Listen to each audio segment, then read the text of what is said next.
Hey, how you doing? It's Candy at Pop Culture Exchange again. Just thought I'd share with you another interesting item that came into the shop. This is an Atari XE Game System, which was released in 1987. So this was released after the 1985 U.S. debut of the Nintendo Entertainment System.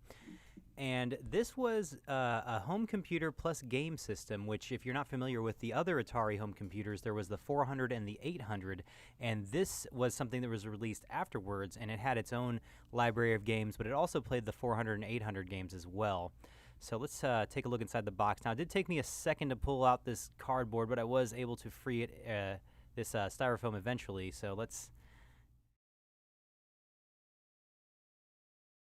It wasn't the easiest thing the way they had that. They should have some handles for me to pull this out, but we'll just kind of cut ahead here because this took me quite a second to get out. All right, so eventually I did free this from the box, and it did have all the paperwork in it. It said on the box that this came with 3 games. It came with Flight Simulator 2, Missile Command, and a shooting game, it said specifically. And this is the manual here to Missile Command. Fairly short manual, so it's a very simple game. And it also has a manual to the Flight Simulator, which is very robust, almost like a novel-length manual, so I might not test that game out since it may be a little too complicated for me. Also, the manuals to the system, warranty cards, and other things like that, but I was just, kind of flipping through those. Also, there's a sealed game in here, which is a one-on-one with Larry Bird. Interesting game, but since it's sealed, I probably won't be testing that out.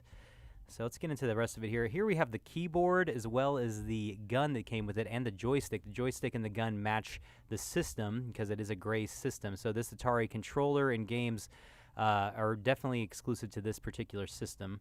Here's the Flight Simulator game here, still in the bubble wrap. I'll probably just put it back since I don't really plan on playing that one. And the other cartridge that's in there is the shooting game, which we will give a shot at because I think that sounds really cool. So definitely try that one in a second. Here's the gun, which looks amazing, by the way. Really fun-looking gun. I really like the look and feel of this. Also has a nice clicky button, too. The controller is pretty decent. I mean, it's your basic standard joystick controller, but a little different color, and this one's in really nice shape, so I'll just put that back. Probably won't be using that either since this does support Sega Genesis and Master System controllers. Here's the keyboard. Really nice, chunky keyboard. It has a help button. I've never seen that before. Still not a bad-looking keyboard. I really wish we still had help buttons these days sometimes. But, at least it's not attached to the system, or it's not the system itself, which a lot of computers were notorious for back then. Okay, and here's the system and its attachments, including the Atari TV box, which nobody uses anymore because they're really kind of junky and only for older televisions. Here's the power brick. If this looks heavy, it is quite heavy. It's about 50 pounds, I want to say.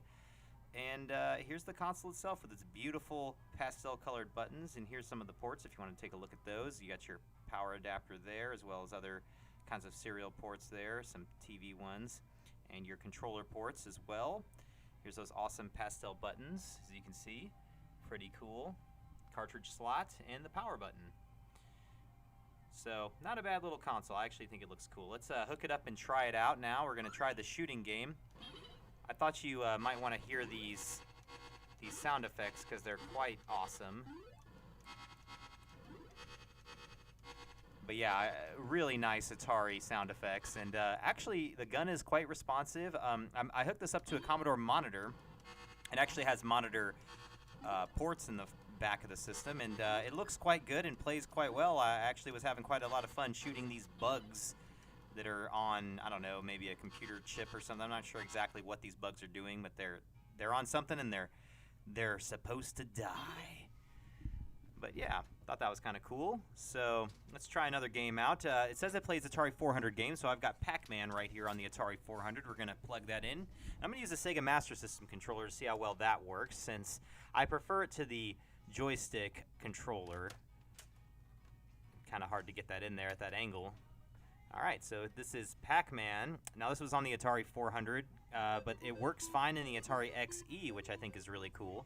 Turn that down a little bit, another really loud thing. But yeah, this worked out pretty well, actually. It's a really nice, I mean, if you haven't played the Atari 400 Pac-Man, it's actually pretty good, much better than the Atari 2600. Of course, most things are. So that was cool. So now we know it plays Atari 400 games. Quite amazing. I kind of like that feature a lot. So it turns out when you take a cartridge out and you just turn the power on, it just goes to the missile command game. It doesn't go to the blue screen where you load games or anything like that from the disk drive. It just loads Missile Command immediately if you've got no cartridge in there. So there you go. Missile Command is a built-in game that you can access just by, turning on the console without a game in it. And it's pretty fun, kind of just like a little shooting game where I'm shooting, I guess, missiles. Now, I know what some of you are thinking. That looks a little bit like the Master System gun. Well, they really do look very similar. As you can see, by the backs here, they're slightly different. Looks like you could actually, it looks like you could possibly attach like a stock to the end of that Atari one. Another difference is this one has an extra sight that seems to go on like a little bit longer, as you can see. So they're a little bit different. This one also looks like, it looks to me like they were trying to build a gun that could have other attachments like a scope or a stock on it. Now this one doesn't have anything like that, but it does have, just the basics on it. But these do use the same cord layout, so it's quite possible that this will work on the Atari XE. There's only one way to find out though, and that's to test them. So I hooked up the Master System gun and gave it a shot, and to my disappointment, it did nothing. And yeah, not a single thing happened. It didn't even react to the screen, so Master System gun does not work. All right, so now we know whether or not this works. The only other Sega Genesis thing I can think of is the Justifier. It also has the same cord layout, so I would think that this might work, but then again, I don't know. So let's try the shooting game with the Justifier. Alright, so I hooked up the Justifier and tried it as well, and of course, just like the Master System gun, it did not do anything, which is quite a disappointment, but you gotta try it. And just for reference, I did hook up the Atari gun again, try it again, and it seems to be working just fine. So it wasn't the Atari, it was just the gun, but the Atari gun still works great. Good stuff. So in conclusion, the Atari XE video game system is actually a really cool piece. It's a lot like a Commodore, only in my opinion a lot better. It actually has a detachable keyboard, which is nice, so you don't have to use that when you just want to use it as a game system. It has a lot of backwards compatibility with all the other Atari computers like the 400 and the 800. It also comes with an awesome built-in game and a light gun. This is really one of the last things that Atari was trying to push when it came to home consoles. And it's not only a nice computer, if you're, at the time it was really just as capable as any Commodore 64 or any other Atari computer, but in my opinion was a much better gaming system. The quality of the graphics looked great, the gameplay was nice, and the controllers felt really good in your hands. If you can get your hands on one of these, they're actually really nice systems. If you're an Atari collector, they're a must-have because they're just so compatible with a lot of other Atari computer games, and they just look cool. I love the pastel colors. I love the grayscale color scheme that it's got going on. It's probably one of the best Atari consoles I've seen, or Atari computers. It's even better than the 400. The 400 really had a built-in keyboard that was really junk. It felt really like, you're touching a piece of plastic. It didn't feel like actual keys. This one's got a real keyboard and a detachable keyboard, which is nice. You don't really want to have a keyboard attached to it. That's what a Commodore is. It's just a keyboard, and then you have to get the attachments and things like that. I honestly think it's better than the Commodore 64, even though it's very, very similar. It's a little bit nicer. You still would have to have a disk drive if you wanted to play those disk-based games, but it has a huge library of not only the XE games they released on cartridge, but the 400 and the 800 that they released on cartridge. So it's actually a really nice system. If you're interested in getting one and you can find one for a good deal, I definitely recommend it, especially for Atari collectors or for people who are just looking for a decent old Atari system that plays some of those 8-bit games that you just don't see very often.